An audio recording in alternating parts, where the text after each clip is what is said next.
बिस्मिल्लाहिर्रहमानिर्रहीम। अस्सलाम वालेकुम। MTS 646 के असाइनमेंट नंबर 2 का सोल्यूशन मैं आपके साथ डिस्कस करूँगी। आपके पास एक second order partial differential equation in case of Poisson equation है, आपने उसको सॉल्व करना है। तो यहाँ पे हम इसका सोल्यूशन स्टार्ट करेंगे। चैनल पर नहीं हो तो चैनल को ज़रूर सब्सक्राइब कर दें। यहाँ पे आपके पास एक्स ई वाई के ये इक्वल है। एक्स ई वाई के जब इक्वल है तो यहाँ पे आपके पास बाउंड्री कंडीशंस गिवन है। जब आपके पास एक्स ज़ीरो है तब आपके पास वैल्यू ज़ीरो है, जब आपके पास वाई ज़ीरो है तब आपके पास एक्स के इक्वल है, जब आपके पास एक्स टू है तो जब आपके पास वाई वन है। सारी कंडीशंस गिवन है। आप इसको टेबल के थ्रू भी देख सकते हैं। टेबल के थ्रू आप किस तरह से देखेंगे, मैं आपको एक दफ़ा टेबल बना के दूँगी, बाकी इसके बाद आपने टेबल इसकी कैलकुलेशन खुद कर लेनी है। अब आपके पास एक्स आई किसके इक्वल होता है, आई एज के इक्वल होता है। अब आपने एज सबसे पहले कैलकुलेट कर लिया, एज कैलकुलेट करेंगे तो आपके पास इसका आंसर 0.2 आएगा। अब मेरे पास जो फर्स्ट वैल्यू होती है यहाँ पे मैं इसको 0 कर लेती हूँ, 0.2। फिर नेक्स्ट वैल्यू 0.4, फिर क्योंकि 0.2 का स्टेप साइज आ रहा है तो आपके पास 0.2 का इंक्रीमेंट होता जाएगा, तो 0.4, फिर 0.6, फिर अप टू सो ऑन 0.8, 0.9। अब आपका एक्स 0 और 2 के दरमियान में था और ये तब तक वैल्यू जाएगी जब तक आपके पास 2 नहीं आ जाता। तो मेरे पास ये 10th वैल्यू पे जाके 2 आएगा। 0.8 करेंगे, फिर 1.0 होगा, फिर 1.2 होगा, फिर 1.4 होगा, अप टू सो ऑन 2 तक आपके पास ये वैल्यू जाएंगी। अब y की वैल्यू आई, उसके लिए आपके पास k 0.5 आया है। तो k जब आपके पास 0.5 आया है तब उस केस के अंदर आपके पास k 0.5, तो y की वैल्यू में कितना इंक्रीमेंट होगा 0.5 का। पहली वैल्यू 0.5 होगी और दूसरी वैल्यू क्या होगी, 1 होगी। और y है भी 0 और 1 के दरमियान में, तो हमारा 0 और 1 के दरमियान में केस कंप्लीट हो गया। उसके बाद वैल्यूज़ कंप्लीट हो गई और उसके बाद x 0 और 2 के दरमियान में है, तो हमारे पास 10th वैल्यू पे जाके ये 2 आएगा। ये अभी 1.2, इसके बाद 1.4, 1.6, 1.8, फिर 2 आएगा। उसके बाद आप इसकी कंडीशंस को देखेंगे। अब आपको h और k की वैल्यू पता चल गई है। h और k की वैल्यू पता करने के बाद n और m आपको पता है। n 10 है तो इट्स मीन i 9 तक होगा, M2 है तो इट्स मीन J1 होगा। ये करने के बाद आप नेक्स्ट जो वर्क है, आपने इनकी बाउंड्री कंडीशंस को सॉल्व करना है। तो बाउंड्री कंडीशंस को सॉल्व करने से पहले अगर आप partial square you by partial x के और उसके ऊपर सेंट्रल डिफरेंस का फार्मूला अप्लाई करेंगे, सेंट्रल डिफरेंस का फार्मूला अप्लाई करने के बाद आपके पास इन केस ऑफ जब आपके पास एच और के डिफरेंट होता है तो डिफरेंट फार्मूला होता है। आप अपने हैंडआउट्स ओपन करें, वहाँ पे भी आपको वैल्यूज़ मिल जाएंगी। जब एच और के डिफरेंट तो आपके पास वैल्यूज़ जो है वो ये फार्मूला जो है वो इनके इस केस के लिए डिफरेंट होगा। तो हमारे पास एच और के जब डिफरेंट होगा तो ये वाला फार्मूला हम यूज़ करेंगे। इस फार्मूले को आप देख लें, ये वाला फार्मूला यूज़ करेंगे। मैंने यहाँ पे एच और के की वैल्यू को पुट किया, एच और के की वैल्यू को पुट किया और एच की वैल्यू को पुट किया। माइनस साइन बाहर है, एच के साथ नहीं है, और उसका स्केयर ले लिया। इसकी कैलकुलेशन करने पर ये आंसर आ गया। कैलकुलेशन आपने इसको दोबारा ज़रूर कर लेनी है, कैलकुलेशन का मसला हो सकता है। बाकी ओवरऑल मेरी पूरी कोशिश है कि आपकी असाइनमेंट जो है वो बिल्कुल ठीक हो। अब आपके पास ये कैलकुलेशन हो गई है। कैलकुलेशन करने के बाद आपके पास ये एक इक्वेशन बन के आ चुकी है। इस इक्वेशन के अंदर अब हमने आई और जे को वैल्यूज़ देनी है, और आई और जे को जो वैल्यूज़ देनी है वो क्या है। आई हमारा 1 से 9 तक है और जे हमारा 1 है। जे 1 ही रहेगा। आई को हम एक दफ़ा 1, फिर 2, फिर J1 है, I3, फिर J1 है, I4, अप टू 9 तक सारी वैल्यूज़ को देंगे। अब आप इसकी बाउंड्री कंडीशंस पे आएँ। बाउंड्री कंडीशन पे अगर हम इसकी थोड़ी सी अंडरस्टैंडिंग करें तो जब मेरे पास x 0 है तो मेरे पास x 0 किधर था, यहाँ पे इस जगह पे x 0 था, तो आप इसको लिख सकते हैं w, x की जगह पे 0 और y को इन टर्म्स ऑफ j लिखते हैं। तो w 0 j क्या है, 0 के इक्वल है। अब j क्या है हमारा 1 है, तो मतलब w 0 1 की वैल्यू क्या आ गई है, 0 आ गई है। इसके बाद जब x2 है तो x2 किधर आया था, x2 हमारे पास आएगा 10th वैल्यू पे। पहले 0.2, फिर 0.4, 0.6, 0.8, 1.0, 1.2, 1.4, 1.6, 1.8 और फिर 2.0। आपके पास यहाँ पे कहीं जाके 2.0 आएगा। और ये जो 2.0 बनेगा, यहाँ से अगर आप इसकी काउंटिंग करें 1 2 3 4 अब 6 7, ये सारी काउंटिंग करने पर आपके पास 10th वैल्यू बनेगी। ये 10वीं लाइन बनेगी जहाँ पे आपके पास बेसिकली 2 आएगा।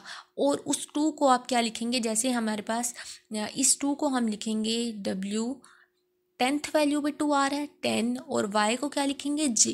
तो आपके पास 10j किसकी इक्वल हो जाएगा, 2y की इक्वल हो जाएगा। उसके बाद आप जब आए y 0 पे, जब हमारा y 0 है, x एज इट इज़ है, y 0 है, तो आप इसको भी देख लें अगर, तो हमारे पास यहाँ पे 0, फिर 0.5, यहाँ पे 1, ठीक है।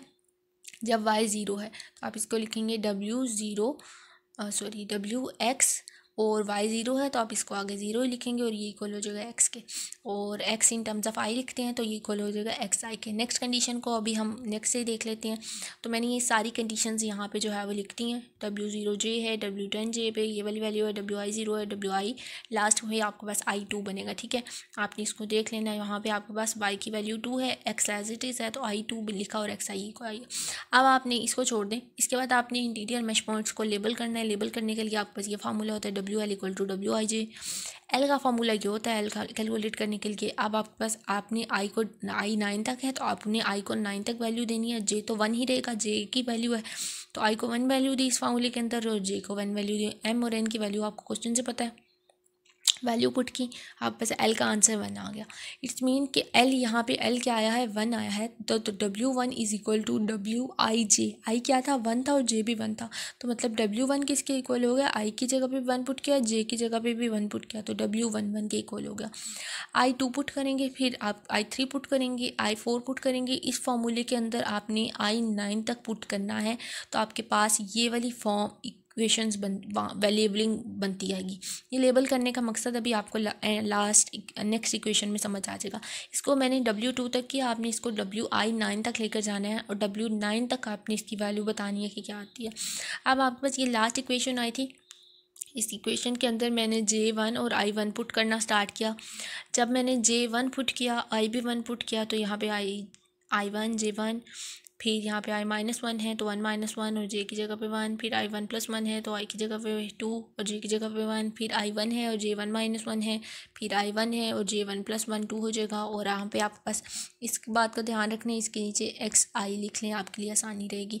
XI हमारा क्या है 1 है तो मतलब आपके पास यहाँ पे X1 बना और X1 क्या है, X1 टेबल से देखेंगे जाके, यहाँ पे आप 0.2। अब आपके पास ये पहली वैल्यू X1 है, फिर 0.4 अगली वैल्यू X2 है, फिर X 0.6 अगली वैल्यू X3 है, फिर अगली वैल्यू X4 0.8 है, फिर X5 1 है, फिर X6 1.0 है, फिर अप टू 1 इसी तरह से जाएंगे। अब मैंने इसके अंदर वैल्यूज़ को पुट करना है तो अब आपको पता है कि हमने देखा था कि W0J किसके इक्वल है, 0 के इक्वल है। जब मैं J को 1 वैल्यू देंगी तो W01 किसके इक्वल है, 0 के इक्वल है। तो हमारे पास यहाँ पे J1 बना है, ये W01 बना है तो इसकी जगह पे 0 पुट कर लिया। W21 इसको हमने लेबल किया था कि W2 के इक्वल होता है। W10 की वैल्यू इधर से जाके देखेंगे, W10 की वैल्यू जब आपके पास I की जगह पे 1 पुट करेंगे तो W10 equal to X, I की जगह पे अगेन 1 और X1 हमें पता है क्या है 0.2 है। इसी तरह से अब आपने यहाँ पे अभी I की जगह पे 1 पुट किया तो W12 की वैल्यू X1E हो जाएगी और X1 हमें पता है 0.2 है तो 0.2E हमारे पास इसकी क्या होगी या वैल्यू होगी। और W12 की वैल्यू भी मैंने यहाँ पे पुट कर ली। फिर आपके पास X1 0.2, इसको कैलकुलेट कर लेना। कैलकुलेशन बार बार कह रही हूँ ज़रूर करनी है और इसको टाइप करना आज ही स्टार्ट कर दें वरना कल तक आप लोगों ने कमेंट सेक्शन में शुरू हुआ वरना कि आपको फाइल चाहिए। अब आपने J1 है और I2 पुट करना है। I2 पुट करेंगे तो आपको यहाँ पे आप इसको बार बार फार्मूले के अंदर जाने का बेहतरीन आसान तरीका ये है। I2 है, J1 है, आप सबसे पहले 21 बना, फिर 21 से 10 कम 11, फिर 21 से 10 ज़्यादा 31, फिर 21 से 1 कम 20, फिर 21 से 1 ज़्यादा 22। तो ये बिल्कुल आसान सा तरीका। अब आपको 21 20 और 22 की वैल्यू पुट करनी है तो 20 इज़ आपके पास उस टाइम पे आपके पास जो WI0 वाली फॉर्म थी XI के इक्वल था, I2 हो गया है, X भी 2 हो गया, X2 की वैल्यू 0.4 है तो 0.4 पुट की, फिर W22 की वैल्यू पुट की तो 0.4E पुट की और ये X2 की वैल्यू पुट कर ली, इसकी कैलकुलेशन कर ली, आप बस ये आ गया। इसके बाद I3 और J1 ही रहेगा। आसान सा तरीका जो मैंने आपको बताया 31, फिर उससे 10 कम, फिर उससे 10 31 से 10 ज़्यादा, फिर 31 से 1 कम, फिर 31 से 1 ज़्यादा तो 32। और यहाँ पे आपने इसको ध्यान रखना है कि इसको यहाँ पे X3 लिख लेना ताकि आपको मसला ना हो। बाकी आपने वैल्यूज़ को पुट किया, आप बस ये आंसर आ गया। इसके बाद I4 के लिए करेंगे 41 ओके 41, फिर उससे 10 कम, फिर 10 ज़्यादा, फिर 1 कम, फिर 1 ज़्यादा, और बाकी वैल्यूज़ को पुट करेंगे तो आपके पास ये आ जाएगा। फिर 51 से 10 कम, 51 से 10 ज़्यादा, 51 से 1 कम, 51 से 1 ज़्यादा, तो आपके पास 52 ये वैल्यू आज बन गई। उसके बाद यहाँ पे आपके पास जो 52 के लिए वैल्यूज़ बनेंगी, मैं आपको लास्ट पे एक दफ़ा फिर एक दफ़ा टेबल बना के आसान सा साफ सा करके बता दूँगी ताकि आपको मसला ना हो। फिर 61, फिर 10 कम, फिर उससे 10 ज़्यादा, फिर उससे 1 कम, फिर उससे 1 ज़्यादा, तो आपको बस ये वैल्यूज़। फिर 71, फिर उससे 10 कम, फिर उससे 10 ज़्यादा, तो यहाँ पे आपने ध्यान रखना है 81 लिखना है, ठीक है। इसके बाद आगे वाली जितनी वैल्यूज़ हैं यहाँ पे मसला है 81, यहाँ पे W8 बनेगा, यहाँ पे भी W8 बनेगा अप टू 1। फिर यहाँ पे 71 से 1 कम और फिर 71 से 1 ज़्यादा, तो अब बस ये इक्वेशन बन गया। फिर इसी तरह से नेक्स्ट इक्वेशन में भी एक मसला है, यहाँ पे आपने ध्यान रखना है 81, फिर 81 से 10 कम, फिर 81 से 10 ज़्यादा, तो यहाँ पे 91 बनेगा। यहाँ पे भी 9 आएगा, फिर यहाँ पे भी 9 आएगा, यहाँ पे भी 9 आएगा, यहाँ पे भी 9 आएगा। बाकी इसकी कैलकुलेशन बिल्कुल ठीक है, आपने इसकी कैलकुलेशन कैलकुलेट भी कर लेनी है। फिर इसी तरह से 91, इससे 91 से 10 कम, फिर 91 से 10 ज़्यादा, तो यहाँ पे 10 ज़्यादा करने पर आपके पास W10, 1 बनेगा, ठीक है। यहाँ पे भी आपने W10, 1 W10, 1 W10 सिंपल लिख लेंगे, जब आप लेबलिंग करेंगे तो आपको W10 की 10, 1 की वैल्यू मिल जाएगी। बाकी आपने इन वैल्यूज़ को पुट करना है, W90 की वैल्यू को। अब मैं आपको एक आसान सा टेबल ईजी से करके बना के बता देती हूँ ताकि आपके लिए मसला ना हो, नेक्स्ट आप इजीली क्वेश्चंस को कर लें। तो टेबल बना लेते हैं थोड़ा सा। अच्छा जी, यहाँ पे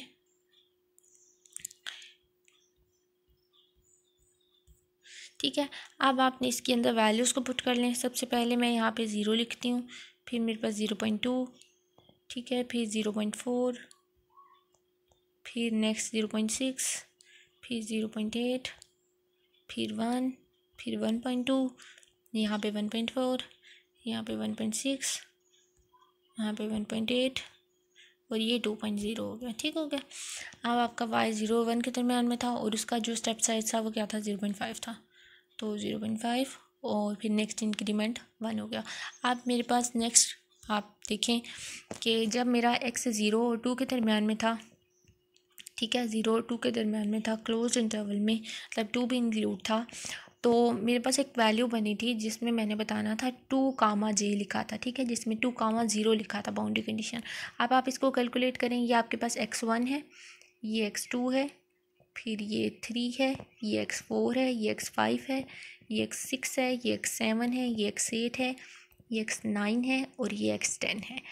अब x10 2 वैल्यू बनी थी, मेरे पास जो कंडीशन थी वो इस तरह से थी, u2, y इक्वल है 2e के, आई थिंक सो ये फॉर्म थी।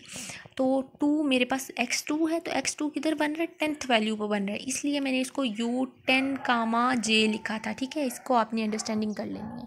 अब इसके बाद हम अपना नेक्स्ट सारी वैल्यूज़ पुट करने का तरीका भी आपको होप सो समझ आ गया होगा। अगर फिर भी कोई पॉइंट समझ नहीं आता तो कमेंट सेक्शन में ज़रूर बताना है और उस वैल्यू का आंसर भी लिख के देना मुझे कमेंट सेक्शन में। अब हम इसकी नेक्स्ट इक्वेशंस की तरफ चलते हैं जो हमारे पास नेक्स्ट बनेगी। अच्छा, अब आपके पास जो नेक्स्ट इक्वेशंस बनी थी W1 के लिए, W2 के लिए, W3 के लिए, तो अब आप उस इक्वेशन को ज़रा रिमाइंड करें। मैं एक इक्वेशन लिखती हूँ। मेरे पास जो इक्वेशन बनी थी वो इस तरह से थी, 2.32 W1 इक्वल है, अच्छा इक्वल को छोड़ देते हैं, माइनस W2 इक्वल है 0.894, ये इक्वेशन आगे नेक्स्ट, ठीक है। ये इक्वेशन बनी थी, इसके अंदर से हम W1 को फाइंड आउट करेंगे और W1 को फाइंड आउट किस तरह से करेंगे, ये W1 को बाहर निकाल लेंगे, ये W1 की पावर में n+1 रह जाएगा और ये आपके पास माइनस W2 है, ये दूसरी साइड पे जाके प्लस 0.894 के साथ प्लस W2 हो जाएगा। अब आपके पास यहाँ पे ये 2.32 इससे मल्टीप्लाई हो रहा है, तो इस सारी के साथ ये जो आपके पास W2 इधर आके प्लस होगा ना, इस साइड पे आके इस सारी के साथ ये आके डिवाइड हो जाएगा। ये इक्वेशन बन गई। अब आपने इसको गास सीडल फॉर्म में लिखना है, तो गास सीडल फॉर्म में जब आप लिखेंगे तो आपके पास जो इक्वेशन है वो क्या है, W1 इक्वल है 2.1/2.32 इनटू में आपके पास यहाँ पे W2 है और प्लस में आपके पास 0.89 समथिंग है। तो अब आपने इसको nth टर्म में लिखना है। तो जब आपके पास जो वैल्यू नहीं आई है उसको आप n+1 लिखेंगे, यहाँ पे W1 की पावर में n+1, और W2 अभी नहीं आया तो उसको n लिखेंगे। तो मैंने इसको W2n लिख लिया। इसी तरह से जो आपके पास W2 के लिए, I2 के लिए और J1 के लिए जो इक्वेशन लास्ट पे बनी थी, उस इक्वेशन में भी मैंने W1 W3 माइनस W, आपके पास जो इक्वेशन थी वो थी W2 minus W1 minus W3, इसके साथ 2.32 था और ये इक्वल थी 1.69 के, ठीक है, इसके इक्वल थी। अब मैंने इसमें से भी W1 W2 को दूसरी साइड पे ले जाऊंगी तो यहाँ पे प्लस W1 प्लस W2 हो जाएगा। अब W1 की वैल्यू ऊपर हम फाइंड कर चुके हैं, इसलिए हम उस W1 की पावर में n+1 लिखेंगे। W2 अभी नहीं आया, W1 और यहाँ पे W3 है, सॉरी, तो W3 बनेगा तो W3 की पावर में n लिखेंगे। तो ये आपके पास फॉर्म बन गई। सिमिलरली ये सारी फॉर्म्स मैंने यहाँ पे नीचे लिख दी हैं। आपने यहाँ पे भी W3 है तो W2 ऊपर आ चुका, इसलिए उसकी पावर में n+1, W4 नहीं आया तो उसको n। फिर W4 वाली इक्वेशन पे आए जहाँ पे आपने I4 और J1 पुट किया था, उसकी लास्ट इक्वेशन देखें तो W3 आ चुका, इसलिए n+1, और W5 नहीं आया तो इसको n पुट करेंगे। लास्ट टाइम मेरे पास जो लास्ट 3 इक्वेशंस में गलती हुई थी, जहाँ पे मैंने 10 ज़्यादा 10 कम करते हुए आपको बताया था, वो आप वहाँ तक की थी, आगे बिल्कुल वो मिस्टेक नहीं है, आगे बिल्कुल ठीक लिखा हुआ है, इसलिए आगे से आपने परेशान नहीं होना। आप W4 की वैल्यू को पुट किया, W4 में आपके पास W3 और W5 लिखा, अब W5 है तो W4 ऊपर आ चुका है, इसलिए उससे n+1, और W6 नहीं आया तो उससे n। बाकी ये इक्वेशन जो कैलकुलेट हुई हुई हैं साथ। फिर W6 लिखा, W7 नहीं आया, फिर W8 नहीं आया, W6 आ चुका है तो उसे n+1 किया, फिर W8 लिखा तो W7 n+1 आ चुका है वो पुट किया, W9 नहीं आया वो पुट किया, W9 लिखा तो W8 आ चुका है, W10 नहीं आया तो वो लिखा। अब आपने गॉस सीडल मेथड में जैसे आपके पास 3 इक्वेशंस बनती थी, 3 इक्वेशंस आपके पास गॉस सीडल मेथड के अंदर बनती थी, जैसे आपके पास x plus Y plus Z है जो नेक्स्ट इक्वेशन, फिर नेक्स्ट इक्वेशन, फिर आप फर्स्ट एज्यूम करते थे कि मेरा x भी 0 है, y भी 0 है, z भी 0 है, ठीक है, x भी 0, y भी 0 है, z भी 0 है, और मेरे पास जो इक्वेशन बनी, आपने यहाँ पे x y z के अंदर वैल्यूज़ को पुट करते थे, x भी 0 पुट कर लिया, y भी 0 पुट कर लिया, और अब मेरे पास यहाँ से इसका x का आंसर क्या आ गया, 0 आ गया। और फिर जो x का आंसर आता था वो नेक्स्ट वाली इक्वेशन में वो वाला आंसर पुट करते थे, लेकिन y और z का आंसर नहीं आया हुआ था उसको 0 रहने देते थे। फिर जब आप z इक्वेशन पे आते थे तो आपके पास x और y ऊपर दोनों आंसर आ चुके होते थे, तो z के अंदर जो ऊपर आंसर आते थे वो वाले x और y का आंसर पुट करते थे, फिर उसे 0 नहीं पुट करते थे। अब हम इसको ज्यूम करेंगे, जो W1 0, W2 0, W3 0, W4 0, ये सारे 0 हैं। आप n=0, अब आपके पास ये जो इक्वेशंस की फॉर्म बन के आई हैं, यहाँ पे n=0 पुट करें तो W1 की पावर में 1 हो जाएगा, n 0 + 1 0 1 हो गया। फिर W2 की पावर में n 0 हो गया, और W2 0 अभी हमने लेट किया 0 है, तो W1 की पावर में 1 2 0 प्लस 0.894, ये सारी वैल्यूज़ को ऐड करेंगे और आपके पास ये वैल्यूज़ को डिवाइड करने से ये आंसर आ गया। फिर आप W2 वाली जो इक्वेशन है वहाँ पे n 0 पुट किया, W1 की पावर में 1 हो गया, W3 की पावर में 0 हमने लेट किया, 0 के इक्वल है, और ये वाली फॉर्म बन के आ गई। अब W3 0 तो 0 है, इसकी जगह 0 पुट कर लिया, और W1 1 का जो अभी ऊपर आंसर आया वो वाला वैल्यू को पुट किया, और आपके पास इसका आंसर ये आ गया। इसी तरह से W3 वाली इक्वेशंस पे जाएंगे तो यहाँ पे भी आपके पास W2 1 का आंसर अभी जो ऊपर आया वो वाला पुट किया, W4 का नहीं आया, उसको एज्यूम किया था वो 0 है वो पुट किया, बाकी आपके पास कैलकुलेट करने पे ये इसका आंसर। फिर W4 पे जाएंगे, इसी तरह से W3 का आंसर तो आ चुका है तो वो वाली वैल्यू को पुट किया, W5 का आंसर नहीं आया तो उसको 0 पुट किया, और बाकी ये कैलकुलेशन हो गई है। W5 W6 up to so on n 0 के लिए आपके पास ये जो ऊपर स्टार्टिंग में इक्वेशंस हैं इसको तब तक पुट करना है जब आपके पास n 0 है और इसको यहाँ इस इक्वेशन तक पुट करना है, तब आपके पास ये 9 इक्वेशंस मज़ीद बन के आएंगी, 9 आंसर्स बन के आएंगे, W1 बन के, W2 बन के, 3 बन के, 4 बन के, अप टू सो ऑन। ये जो फर्स्ट n 0 के लिए जो 9 इक्वेशंस हैं वो यहाँ पे कैलकुलेट की गई हैं, आपने इसकी कैलकुलेशन अगेन दोबारा कर लेनी है। फिर इसी इक्वेशन के अंदर ये जो फॉर्म है इसके अंदर मैं n1 के लिए इसको चेक करूँगी, और जब n1 के लिए चेक करेंगे तो हम यहाँ पे इक्वेशन में n की जगह पे क्या पुट कर लेंगे, 1 पुट करेंगे। आप W1 और इसकी पावर में 2 हो जाएगा, 1 + 1 2 हो गया, इक्वल टू W2 और यहाँ पे भी n की जगह पे 1 पुट करेंगे। आप W21 का जो आंसर हमारे पास N0 की इक्वेशंस के अंदर आया था वो वाला पुट करेंगे। तो देखें जब मेरे पास N1 बना, इसको एक दफ़ा रिव्यू कर लेते हैं। अब आपके पास जब W2 और यहाँ पे W21 बना तो W21 का ये जो फर्स्ट आइट्रेशन के अंदर आंसर आया था W21 का, वो वाली वैल्यू को हम यहाँ पे पुट करेंगे। तो W21 का आंसर 0.89006 आया, तो ये वहाँ पे पुट किया। सिमिलरली फिर हम इसके बाद W22 फाइंड करेंगे। तो W22 फाइंड करने पर यहाँ पे आपके पास I 1 + 1 2 हो जाएगा।